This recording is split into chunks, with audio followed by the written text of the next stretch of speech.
प्रधानमंत्री नरेंद्र मोदी, आपको इस बात का अंदाजा है कि हिजाब को लेकर जिस तरह से मुस्लिम लड़कियों को टारगेट किया जा रहा है, पिछले 2 सालों से कभी तबलीग की जमात, कभी मॉब लिंचिंग, कभी फल बेचने वाले तक को टारगेट किया जा रहा है, उससे देश की क्या इज्जत दुनिया भर में हो रही है। और अब कुवैत के कुछ शक्तिशाली सांसदों ने इस बात की मांग की है कि कुवैत के अंदर किसी भी भारतीय जनता पार्टी के नेता या सांसद को घुसने पर पाबंदी लगा दी जाए। आपकी स्क्रीन पर एक खबर।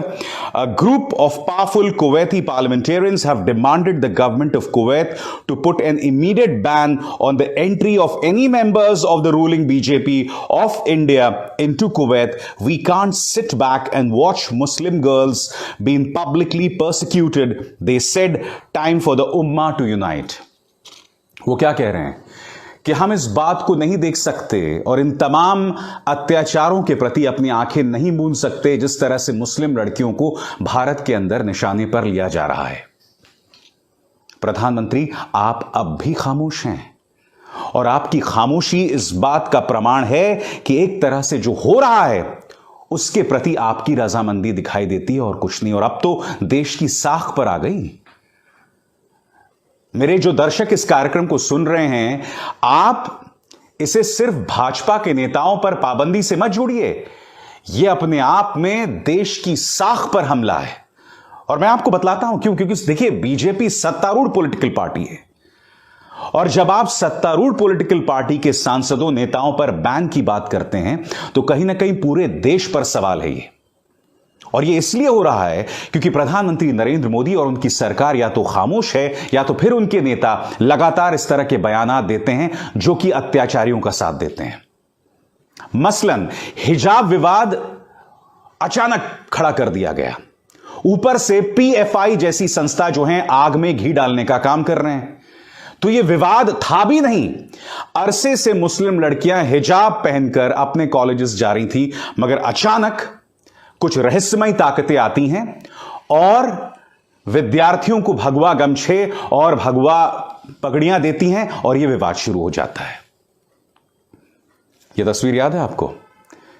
किस तरह से एक कैमरा वाला एक छोटी सी मुस्लिम लड़की के पीछे दौड़ा था कैमरा लेके, मानो मुस्लिम लड़की कोई कातिल है, कोई गुनाहगार है।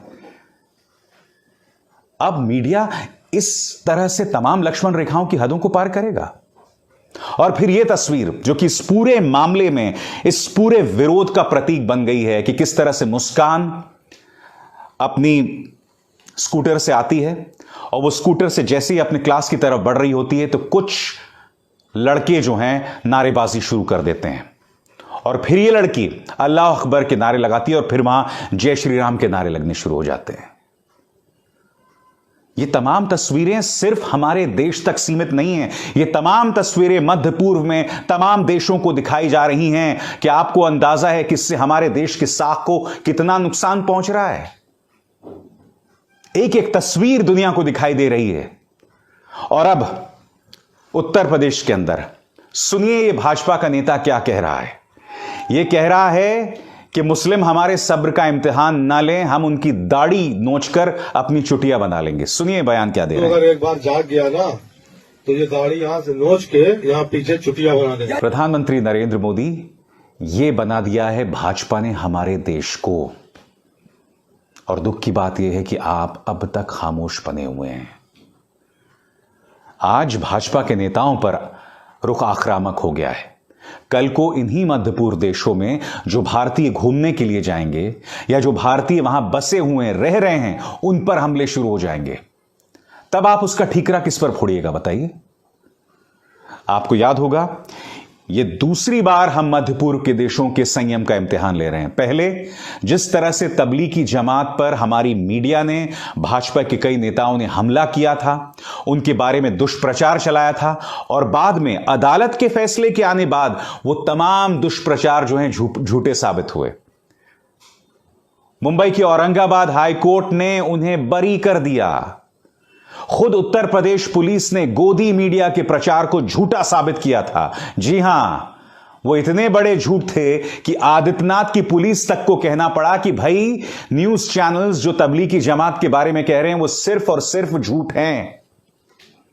मगर इन तमाम मुद्दों पर प्रधानमंत्री आप खामोश रहे। आप खामोश नहीं रह सकते, आप देश के प्रधानमंत्री हैं, क्योंकि ये मुद्दे अब अंतर्राष्ट्रीय होते जा रहे हैं। और ये सरकार किस मुद्दे पर मुंह खोलती है? सुनिएगा, ध्यान से सुनिएगा, मैं आपको क्या बता रहा हूं। सिंगापुर की संसद में बहस होती है और उनके प्रधानमंत्री कहते हैं नेहरू का इंडिया।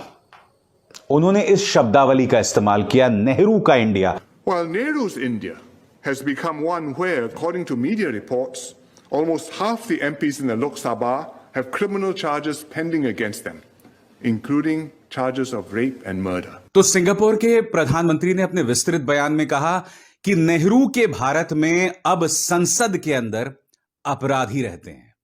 हमारा सवाल, मोदी सरकार को दिक्कत इस बात से है कि भारत को नेहरू का भारत कहा गया है, या इस बात से कि भारतीय संसद में अपराधी हैं? चुभी कौन सी बात मोदी सरकार को? क्या आप जानते हैं हमारा विदेश मंत्रालय जो है तलब करता है सिंगापुर के राजदूत को कि तुम्हारी हिम्मत कैसे हुई नेहरू का इंडिया बोलने की? और ये तमाम चीजें भारतीय जनता पार्टी के हाथ में असला साबित हो रही हैं। इन्हीं मुद्दों का इस्तेमाल करके उनके विधायक उस तरह के वाहियात बयान देते हैं जो मैंने आपको सुनाया। और फिर माननीय योगी आदित्यनाथ कहते हैं कि जो लोग देश पर गज़वा हिंद करेंगे हम उन्हें बर्दाश्त नहीं करेंगे। अरे भाई, इस देश के किस मुसलमान ने गज़वा हिंद की बात की है? हां, क्या आपको लगता है कि आम जनमानस जो है, आम मुसलमान गज़वा हिंद जैसे शब्दों में विश्वास करता है? ये पाकिस्तान के कुछ सिरफिरे, जैद हामिद जैसे लाल टोपी के सिरफिरे हैं जो इस तरह की बातें करते हैं। आप उनके प्रोपेगेंडा को भारत में ला रहे हैं। इससे पता चलता है कि जो पूरा हिजाब विवाद है उसे मैन्युफैक्चर किया है, उसे बेवजह बनाया गया है और उसको बनाने का मकसद साफ है ताकि उसका फायदा बीजेपी को उत्तर प्रदेश के चुनावों में हो। मगर अपनी निचली सियासत के लिए आप देश की साख को नुकसान पहुंचा रहे हैं।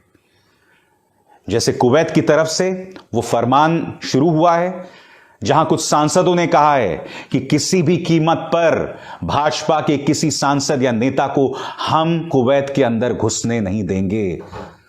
सोचिए, अगर इस पर कुछ कानून आ जाए या इस पर अमल कर लिया जाए तो ये कितनी बड़ी समस्या होगी। एक देश जो हमारा दोस्त रहा है वो इस तरह की बातें कर रहा है। कितने